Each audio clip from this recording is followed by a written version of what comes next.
Hello দর্শক, আজকে আমি দেখাবো আপনাদের বগুড়ার সেই ঐতিহ্যবাহী মমিন।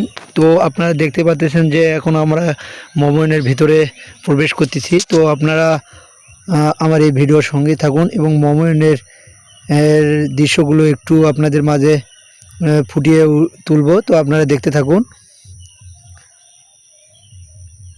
আমরা এখন মমিনের গেট পার হয়ে ভিতরের দিকে রওনা দিচ্ছি। তো আপনারা দেখতে পাচ্ছেন যে কতটা সুন্দর এবং কতটা জাঁকজমকভাবে এই মমিনটা সাজানো হয়েছে।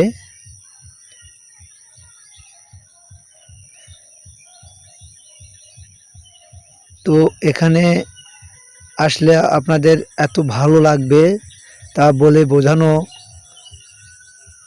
যাবে না। তো আপনি দেখতে পাচ্ছেন এখান থেকে হেলিকপ্টার ও দেশের বাইরে যেগুলো যায় সেখান থেকে। তো আপনারা দেখতে পাচ্ছেন ঈদ মোবারক, এখানে অনেক ফটোশ্যুট হচ্ছে। তো আমরা গাড়ি পার্ক করে আপনাদের দেখাবো মমিনের ভিতরের কিছু দৃশ্য।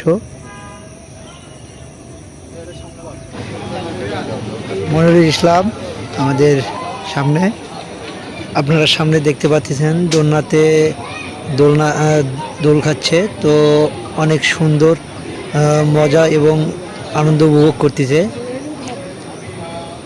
এতটা জাঁকজমক সহকারে এই মোমেন্টটা ফুটিয়ে উঠেছে। এখানে আসলে সব দর্শনার্থী মন জুড়িয়ে যায়।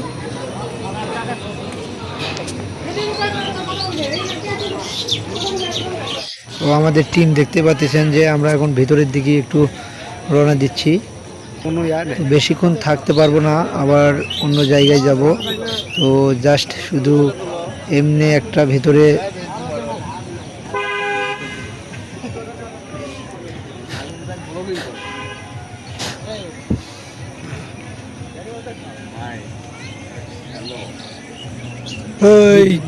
বিদ্যুৎ সাহেব,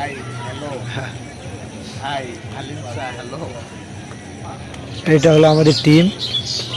তো আমরা এসেছি বগুড়া মমিনেতে একটু আনন্দ উপভোগ করতে।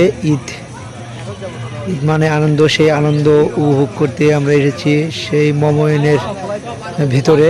তো আপনাদের কিছু দৃশ্য মমিনের ভিতরে দেখালাম। তো এখানে অনেক জাঁকজমক এবং অনেক পরিষ্কার একটা জায়গা। তো আপনারা আসলে অবশ্যই আসবেন বগুড়ায় মমিনে, কারণ অনেক সুন্দর একটা পরিবেশে মমিন এবং দেশ ও দেশের বাইরে থেকে অনেক জায়গা থেকে এই মমিনের ভিতরে দেখার জন্য আগ্রহী থাকে। আমরা এখন বাইর পথে যাচ্ছি। তো পাশেই আর একটা। আশা করি সবাই ভালো থাকবেন, সুস্থ থাকবেন। আল্লাহ হাফেজ। পরের ভিডিও দেখার জন্য